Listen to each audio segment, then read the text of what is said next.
the church historically has placed a high emphasis on the virtue of generosity, and there's good reason for that. And it's because, I mean, Christ, he was generous in everything that he did, and that there's also the opposite side of that. Can you just talk about Yeah, that a little bit? I yeah. know you have a quote here at the end. Yeah, so I think a lot of times when you counter, especially in the early churches, they talk about the virtue of generosity. One, like you said, that they talk at great lengths about how generosity reflects the character of Jesus, right? That the grace of God poured out in Jesus that covers over the sins of the world, right?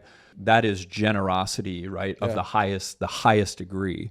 But there's another reality to generosity that I think, again, the ancient church really kind of captures, is that the discipline of generosity, the commitment to generosity, and saying I'm going to regularly practice generosity, is actually a way of directly combating the temptation of greed and that vice that says I need to have more things, or I need to make myself more beautiful, or I need to have more status, right?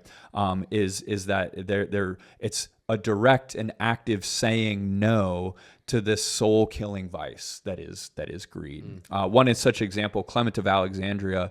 He captures this really beautifully, and he's actually commenting on this portion of Haggai when he says, "They who rejoice in the holdings in their storehouse are foolish in their greed." Right? Greed is foolishness, he says. Right? He that earned wages, Scripture reminds us, put them into a bag with holes. Such is the man who gathers and stores up his harvest, for by not sharing his wealth with anyone, he becomes worse off, right? And I think what I love that about what he says here is, right, is we have this tendency to think it's like, okay, if I accrue more, I'll be better off. But actually, what Clement here is saying, it's the second century, right? This is not long after the apostles lived.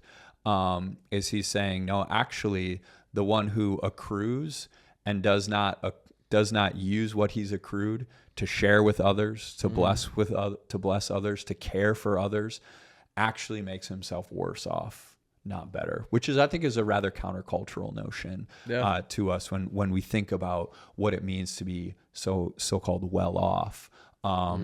Clement says it's not in how much you have. It's about in how much are you willing to give away. Right. And I think Jesus speaks to that pretty directly at certain times as well. Yeah, no doubt. When he talks about the widow's mite, and he talks about, he has parables that can reference this as well. Literally Absolutely. the storehouses, I'm assuming that's sort of what Clement's talking about, where the man that just stores up and